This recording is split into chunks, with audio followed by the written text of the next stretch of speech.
O Wagner mandou aqui, ó. Pergunta direta à dupla dinâmica. Lá vem. Vocês juntinhos hoje dando entrevista é a ratificação que vocês armaram um circo pra jogar esse país no caos? Ah, já sei, vocês vão falar que isso foi obra do PT, mas vocês não sentem nenhum remorso por ter feito coisas erradas em nome do combate à corrupção? Qual a coisa errada, né? Tem que perguntar pra pessoa assim. O pessoal me diz muitas vezes, os excessos da Lava Jato, os erros da Lava Jato. Quem foi preso na Lava Jato ou pagou o suborno ou recebeu o suborno, propina. Então quem fez coisa errada foram as pessoas que foram processadas, acusadas, julgadas, condenadas em mais de uma instância. Então muitas vezes a pessoa vem com essa historinha e tal, essa crítica. Né? Olha, a gente tem respeito, mas coloque os fatos. Escreva no papel. Se você acha que roubar é certo, concordo com a afirmação do fulano aí. E a gente não tá junto, não. Tá separado aqui, ó. E ele nunca me pagou uma janta. Vou repetir isso aí. Isso é verdade. A gente não tem nenhuma relação especial. Eu fazia meu trabalho como juiz, ele fazia o trabalho dele como procurador. E as pessoas tiveram direito ao devido processo legal. E lugar de bandido, que me perdoe a pessoa que mandou a mensagem, lugar de bandido é na cadeia. E quem rouba dinheiro público devia ficar preso mais tempo até do que criminoso comum que rouba carro, por exemplo. Às vezes as pessoas têm a impressão de que a gente é próximo porque trabalhou no mesmo caso criminal, mas ao longo dos anos ele nunca me convidou, vou reclamar aqui, nunca me convidou para uma festa de aniversário, nunca me convidou para nada, nunca me convidou para ir na casa dele. O único jeito de resolver isso é uma porrada. Aí, ó. Aproveita que tem umas facas, tem uma faca ali, tem uma faca aqui. Ó. Eu tenho que confessar a minha parte aqui também, né? Eu nunca chamei para nada porque a gente mantinha um distanciamento profissional. Eu casei também ao longo da operação, ao longo do período em que eu trabalhava perante a e também não convidou o Sérgio. Também não convidei porque a gente mantinha um distanciamento profissional. O nosso trabalho era um trabalho de acordo com a lei, cada um na sua função. Agora, como funcionários públicos que buscam aplicar a lei, buscam a justiça, o propósito é aquele que estabelece a lei. Eu tinha por propósito buscar a condenação de culpados, não de qualquer um que eu acusasse, e ele tinha o propósito de buscar a condenação de culpados. Às vezes, a maior parte das vezes... Absolver os inocentes também. Exatamente, né? absolver os inocentes e condenar os culpados. Absolvi 25% dos acusados na Operação Lava Jato. Fui criticado até, absolvi lá a esposa do Eduardo Cunha, né, por exemplo. Absolvi, ele foi acusado. Eu entendi, não, eu acho que ela foi usada como instrumento apenas. A esposa do cara, o nome foi utilizado. Absolveu injustamente, a gente recorreu quase sempre, 44 das 45 sentenças. A Marisa, esposa do Lula, também achei que foi utilizado o nome indevidamente, não achei que tinha responsabilidade, não. Absolvi a filha do José Dirceu, que foi acusada também, entendi, tá, foi só usado o nome dela e tal. Então a gente tinha um critério, não é assim, todo mundo foi acusado, foi condenado. Agora, pessoal que tinha milhões lá em conta na Suíça, pessoal que a gente tinha as provas de recebimento de suborno, pessoal que estava no centro do esquema de corrupção, eu condenei. Eu não preciso provar a minha independência do Ministério Público absolvendo quem fez coisa errada. Eu absolvia quando eu entendia que não tinha prova suficiente. E condenava quando eu entendia que tinha prova suficiente para uma condenação. Essa história do Wagner me lembra um advogado da Odebrecht. Pensei que fosse uma passagem da Bíblia. Não. Esse é o advogado da Odebrecht. Esse advogado, ele falava que a Odebrecht não tinha cometido nenhum crime, que a gente estava cometendo todo tipo de excesso do mundo. Nos acusavam de atuar incorretamente ao investigar a Odebrecht. E dizia que a Odebrecht não tinha cometido crime nenhum. E depois a Odebrecht mudou a sua rota, decidiu fazer um acordo de colaboração, reconheceu crimes bilionários, reconheceu que corrompeu em 12 países diferentes e que lavou dinheiro em outros 10 países, ou seja, em 22 países praticou crimes. E depois esse advogado, no Twitter, para mim, reconheceu que os 15 bilhões de reais devolvidos aos cofres públicos, que a Lava Jato recuperou por meio dos acordos, era dinheiro de corrupção. Ou seja, reclama, acusa de excessos, depois ele foi afastado da defesa, a gente recuperou 15 bilhões, aí ele vem e reconhece que o dinheiro todo era dinheiro da corrupção. O ponto é, existe muita narrativa, existe muita alegação de supostos excessos, mas as defesas entraram com mais de 400 habeas corpus, mais de 400, eu rastrei até um determinado ponto, depois eu parei, alegando supostos abusos, e na imensa maioria dos casos, mais de 95% dos casos, a Justiça confirmou os atos e decisões feitos em Curitiba. E é normal que existam decisões concedendo habeas corpus. Isso acontece em toda operação, porque discordância sobre interpretação de fatos, isso daí é uma coisa humana.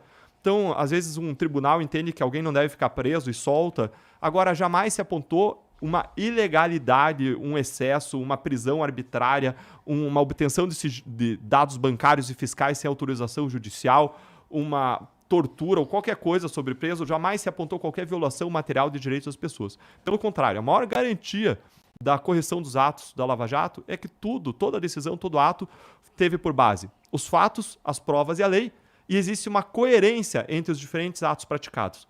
Não existia uma determinada aplicação da lei para uma determinada pessoa e uma outra determinada aplicação da lei para outra determinada pessoa. Mas alguns acham que PT e que Lula tem que estar acima da lei. Eu não posso concordar com isso. Nós fizemos 117 conduções coercitivas na Lava Jato e ninguém reclamou. Aí veio a condução coercitiva sobre o Lula, e aí virou um escarcéu. Aí todo mundo achava que não podia mais condução coercitiva. Não, o argumento nesse caso é que, eu não sei, tá? É só o que eu ouvi, é que ninguém chamou ele na moral, já foram direto na coercitiva. Mas todos os casos eram assim, era uma prática admitida por todos os tribunais, entendida como uma prática legal. Você tinha vários objetivos em fazer isso. E você ir lá buscar a pessoa na manhã das diligências, das buscas e apreensões, inclusive para impedir que as pessoas ajustassem entre si versões, inclusive para assegurar muitas vezes a própria proteção da própria pessoa investigada, como nesse caso, e o Sérgio Moro vai colocar vários outros argumentos, mas eu não quero me prender só nessa decisão. Existiam outras decisões que você praticava rotineiramente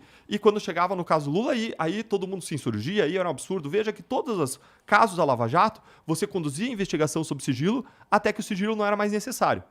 Então, você conduzia a investigação contra José Dirceu, contra o Pedro Correia, contra todo mundo, e aí você fazia as buscas e apreensões e você levantava o sigilo. Aí, no caso Lula, você conduzia as investigações, uma interceptação telefônica sob sigilo, encerrou, levantou o sigilo, aí veio uma gritaria porque você levantou o sigilo. Peraí, você está simplesmente aplicando a mesma lei, o mesmo tipo de decisão ao caso Lula que você aplicou em todos os outros casos da Lava Jato. Você pode até não concordar com a prática de modo geral, mas não reclamar no caso Lula. O que tem é uma hipocrisia, muitas pessoas se opondo simplesmente porque era o seu corrupto de estimação. No dia da condução coercitiva do Lula, tinha a mídia lá fora que eles meio que sabiam que ia rolar essa parada. Quem avisou foi o próprio Lula. Na verdade, o que aconteceu foi o seguinte: o Ministério Público e a polícia pediram a condução coercitiva dele e da Marisa. Na época eu fui resistente, eu entendi, puxa, será que precisa mesmo e tal, etc. Acabei deferindo do Lula, deferi da Marisa.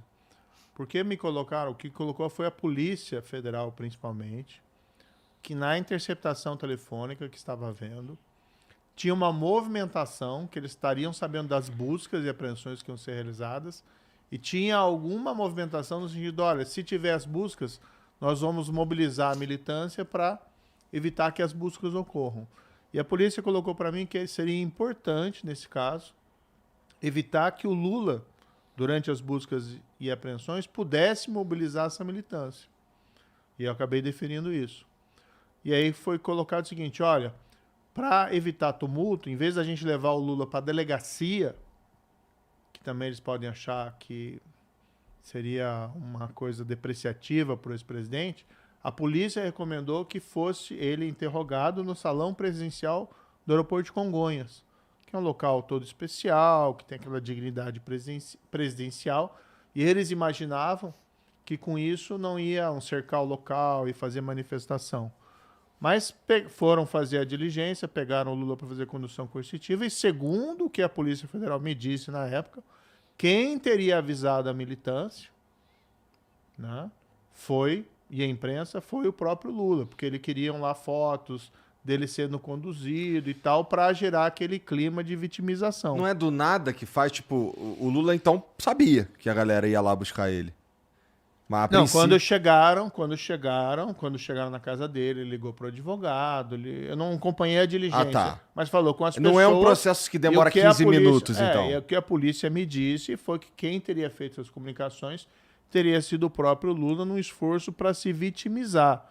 E depois, se você ver, teve o interrogatório, o que ele fez em seguida? Uma entrevista coletiva. E fez lá aquelas declarações do negócio da jararaca, não sei o quê, umas coisas absurdas e tal. Então, assim, ali foi um pouco de teatro de vitimização.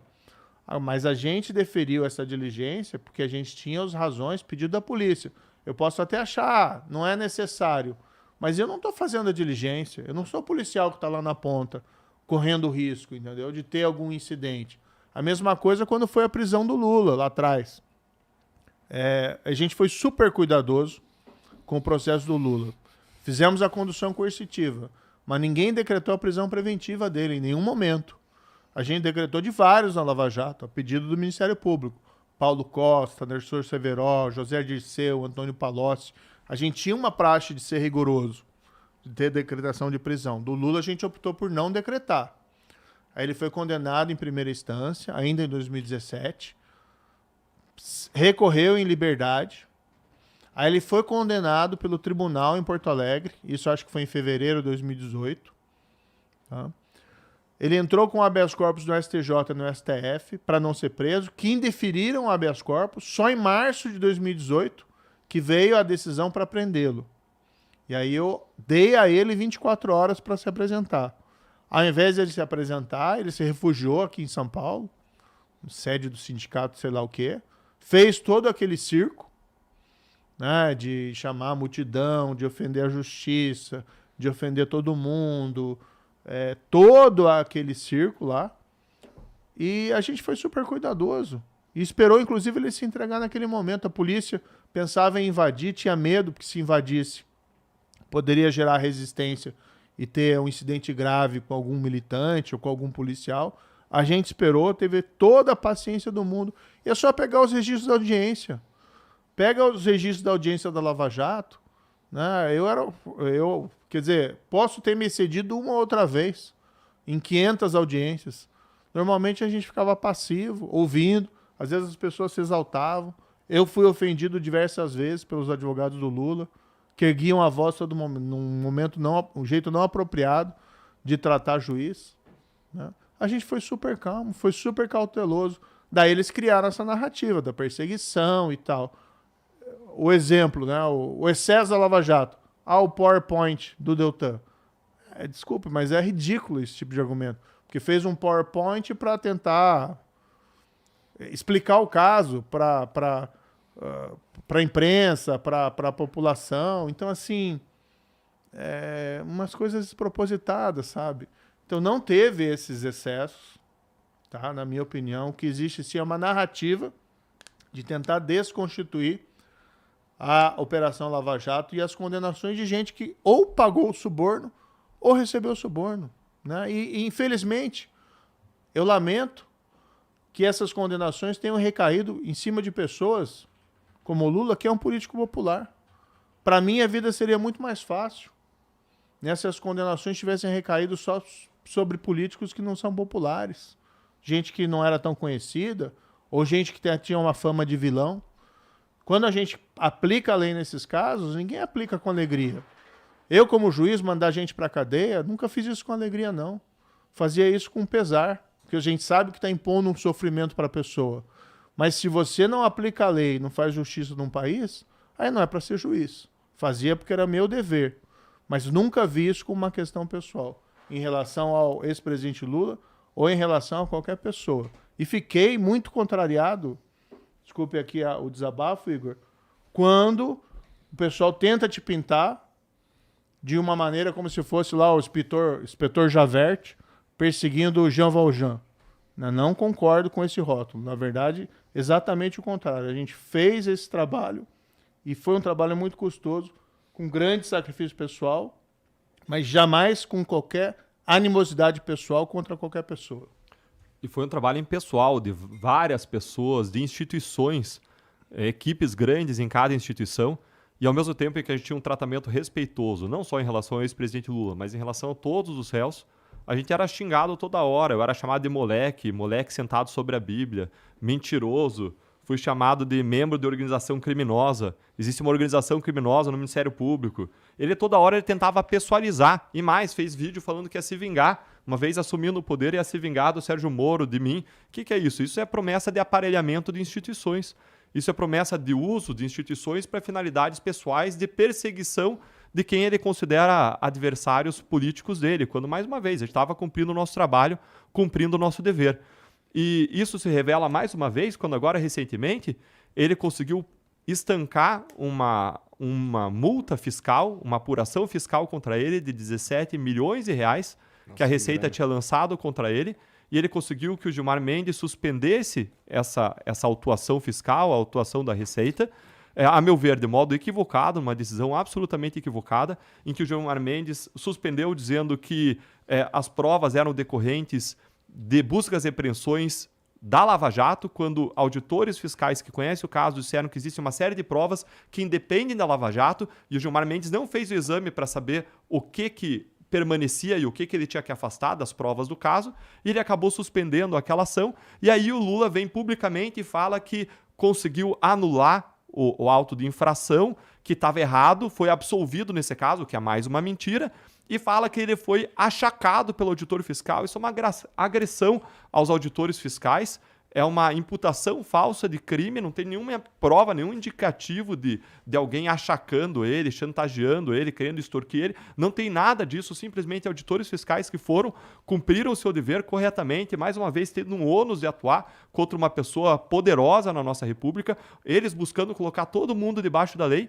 E ele vai e consegue uma decisão, a meu ver, absolutamente equivocada do ministro Gilmar Mendes, distorce o teor da decisão e acusa os auditores fiscais de uma atuação criminosa sem qualquer evidência, sem qualquer indicativo, de modo absurdo, aviltando aqueles auditores e as instituições do Estado em nome das quais aqueles auditores estão atuando.